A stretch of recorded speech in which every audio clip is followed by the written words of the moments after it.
Welcome student. Rastogi online coaching classes में आपका स्वागत है। आज क्लास 12 के रसायन विज्ञान चैप्टर 1 ठोस अवस्था के अभ्यास वाले प्रश्नों के बारे में समझेंगे। यह प्रतिदिन 7 बजे शाम को लाइव क्लास चलता है। सभी विद्यार्थी 7 बजे इस लाइव क्लास से जुड़िए और अच्छे से एक नोट्स को बना लीजिए। तो आज का पहला प्रश्न है, ठोस कठोर क्यों होते हैं?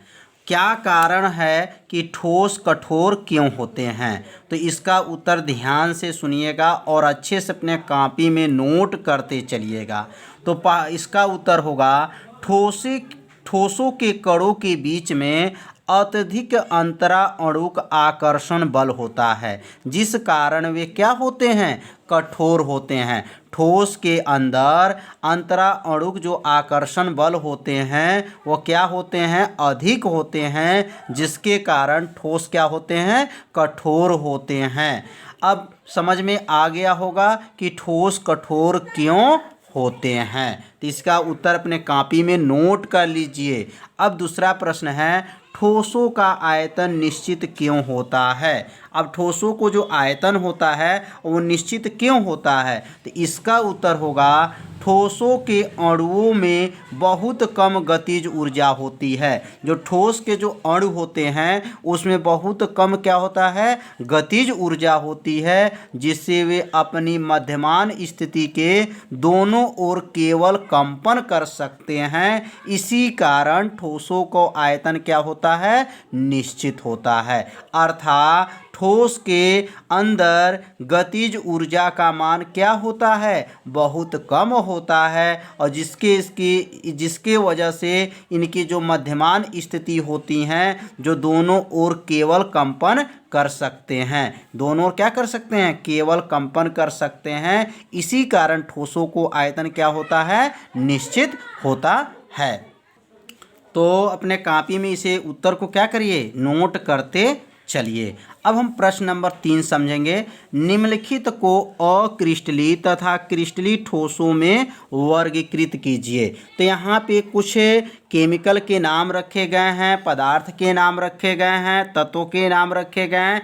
इसमें से बताना है कौन अक्रिस्टलीय है और कौन क्रिस्टलीय ठोस हैं। पहला जो दिया गया है, पॉलीयूरिथेन, नेपथलीन, बेंजोइक अम्ल, Teflon, potassium nitrate, cellophane, polyvinyl chloride, रेशा कांच, तांबा। इसमें से बताना है अक्रिस्टलीय और क्रिस्टलीय ठोस कौन कौन से हैं। यदि क्रिस्टलीय ठोस और अक्रिस्टलीय ठोस की परिभाषा आप नहीं जानते हैं तो मेरे वीडियो को आप लोग देखिए, प्लेलिस्ट में है। उस प्लेलिस्ट में जा कर के इस पूरे पाठ को जब ठोस अवस्था के बारे में जब समझ लेंगे तो और अच्छा से ये अभ्यास समझ में आ जाएगा।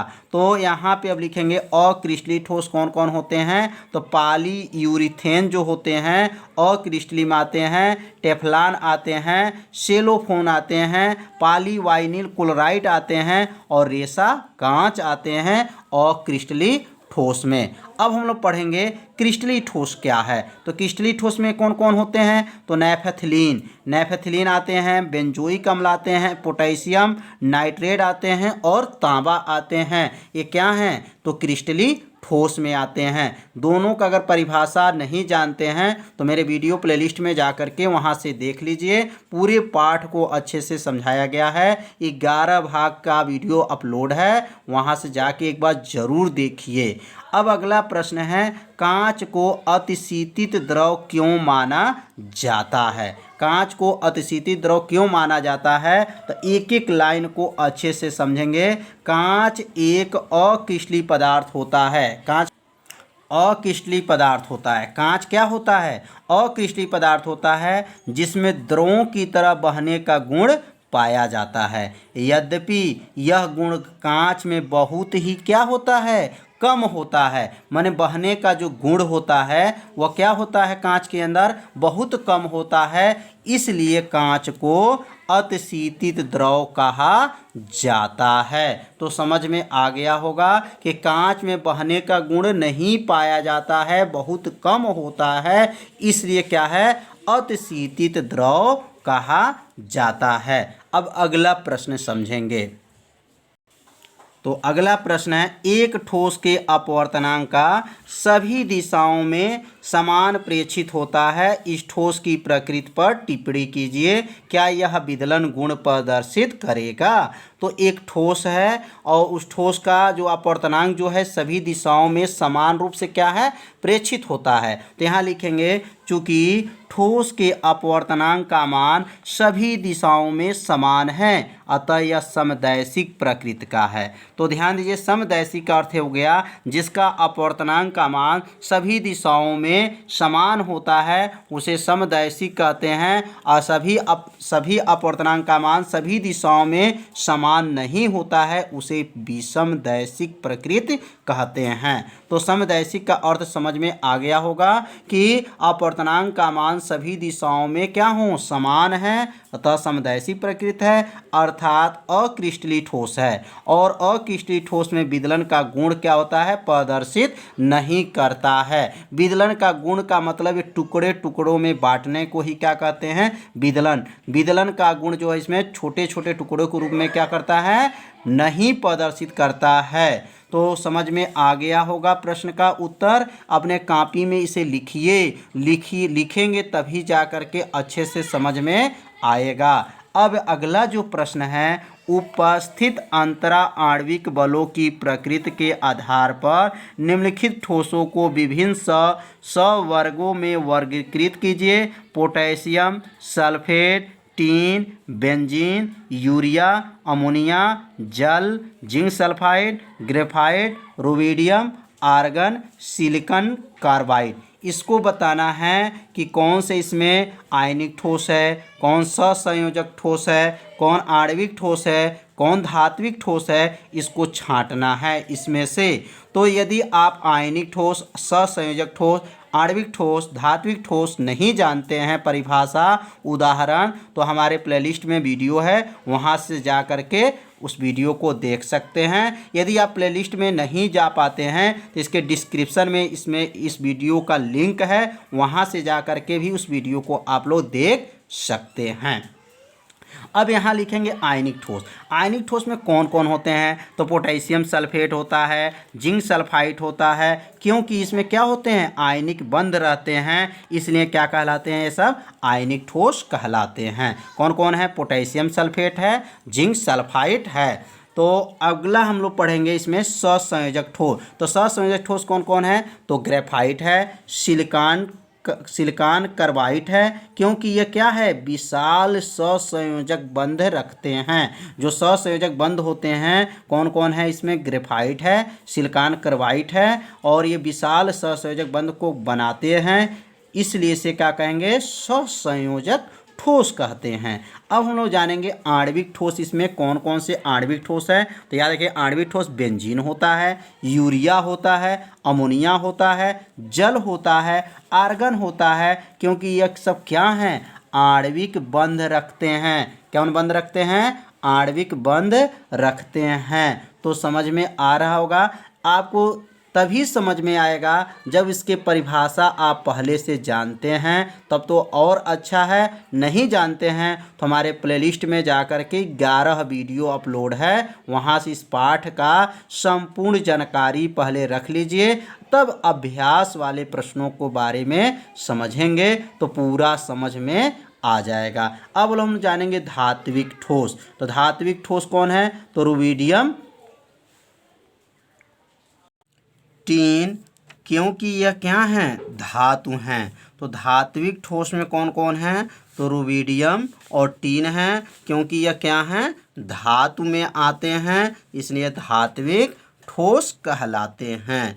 तो प्रश्न नंबर 6 समझ में आ गया होगा। अब हम लोग समझेंगे प्रश्न नंबर 7। तो प्रश्न नंबर 7 को अब अच्छे से समझेंगे। प्रश्न नंबर 7 है, ठोस ए अत्यधिक कठोर तथा ठोस गलित दोनों अवस्था में विद्युत रोधी हैं। जो ठोस ए जो है अत्यधिक, माने ठोस एक ये जो माने ऐसा ठोस का आपको नाम बताना है जो वह कठोर भी हैं और ठोस गलित दोनों अवस्था में वो क्या हैं, विद्युत रोधी हैं। उस ठोस का क्या नाम है, तो ठोस का नाम ए रखा गया है और ए का नाम ही पूछा जा रहा है कि वो कौन सा ऐसा ठोस है जो गलित भी अवस्था में वो क्या हों, विद्युत रोधी हों, कठोर अवस्था में क्या हों, विद्युत रोधी हों और अत्यंत उच्च ताप पर पिघलता है। यह किस प्रकार का ठोस है, तो आपको बताना है एक किस प्रकार का ठोस है जो यह दोनों गुण उसके अंदर है। तो ऐसे ठोस को कौन सा ठोस कहेंगे, तो इसका उत्तर लिखेंगे सहसंयोजी ठोस होते हैं या अथवा नेटवर्क ठोस होते हैं, जो कठोर भी होते हैं, गलित अवस्था में वो क्या होते हैं, विद्युत रोधी होते हैं और उसे उच्च ताप पर जब पिघलाया जाता है तो वह पिघल भी जाता है। वह कौन सा ठोस है, तो सहसंयोजी ठोस कहा जाता है और उसे नेटवर्क ठोस भी कहते हैं। तो समझ में आ गया होगा प्रश्न नंबर 7। इसे अपने कॉपी में नोट करते चलिए, हर एक उत्तर को अपने कॉपी में नोट करिए अच्छे से। अब प्रश्न नंबर 8 समझेंगे। तो प्रश्न नंबर 8 है, आयनिक ठोस गलित अवस्था में विद्युत के क्या हैं, चालक होते हैं, परंतु ठोस अवस्था में नहीं। व्याख्या कीजिए। तो जो आयनिक ठोस होते हैं वह गलित अवस्था में क्या होते हैं, चालक होते हैं। अगर ठोस अवस्था में कर दिया जाए तो अवस्था में वह ठोस अवस्था में, तो ठोस अवस्था में अगर हो जाता है तो वह चालक नहीं होते हैं। वह व्याख्या कीजिए। तो आपको इसका उत्तर लिखेंगे, पिघली या गलित अवस्था में आयनिक यौगिक आयन मुक्त करते हैं। जो पिघला हुआ रहता है, ठोस या गलित अवस्था में, गला हुआ अवस्था में रहता है, तो उसमें आयनिक यौगिक जो होते हैं आयन को क्या करते हैं, मुक्त करते हैं, जिस कारण वे विद्युत के क्या होते हैं, सुचालक होते हैं। सुचालक का मतलब यह है कि इसके अंदर वैद्युत धारा का प्रवाह होने लगता है, जबकि वह ठोस अवस्था में आयन प्रबल आकर्षण से क्या होते हैं, जुड़े होते हैं। जो ठोस अवस्था में जब वह कौन सा ठोस, आयनिक ठोस की बात किया जा रहा है, तो वह आयनिक ठोस जो होते हैं वह ठोस अवस्था में क्या होते हैं,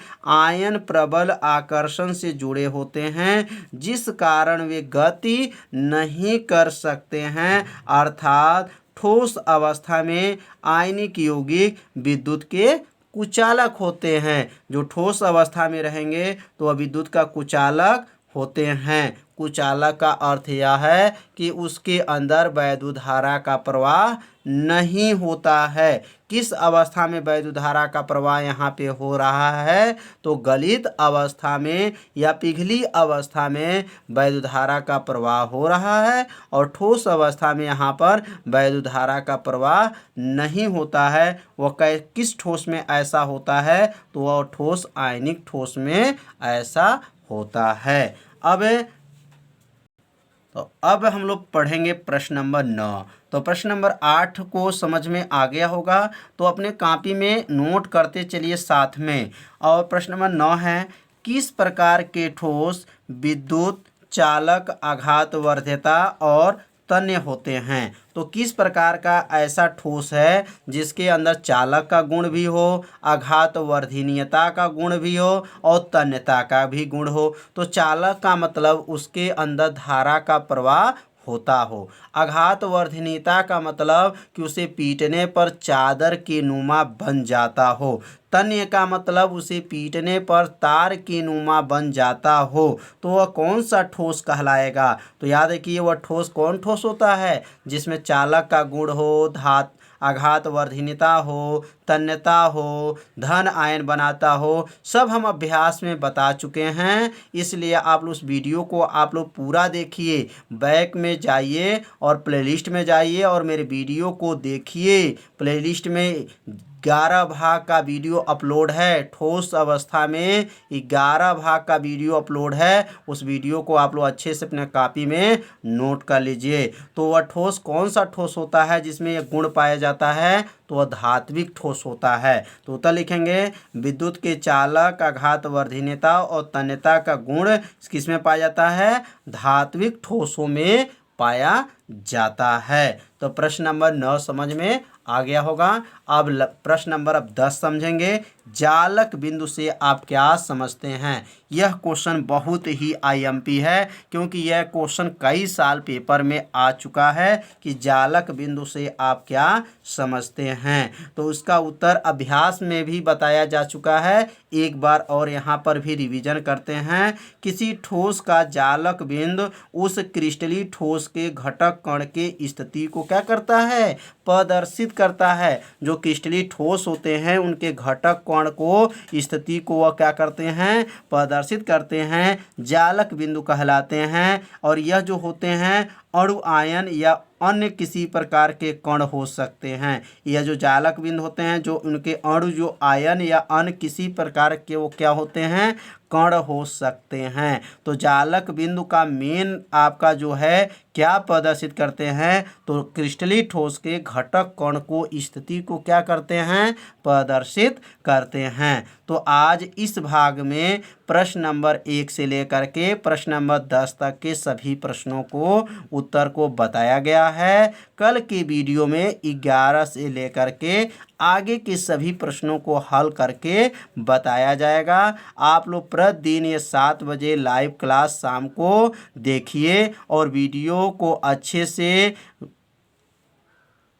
देखकर वीडियो को आप लोग अच्छे से देखिए और अच्छे से देखकर एक अच्छे से नोट्स भी बनाते चलिए, जिसको आपको एक क्या होगा? एक इंटर का रसायन विज्ञान का अच्छा नोट्स बन जाएगा। तो कल हम शाम को 7 बजे मिलेंगे। तब तक के लिए नमस्कार।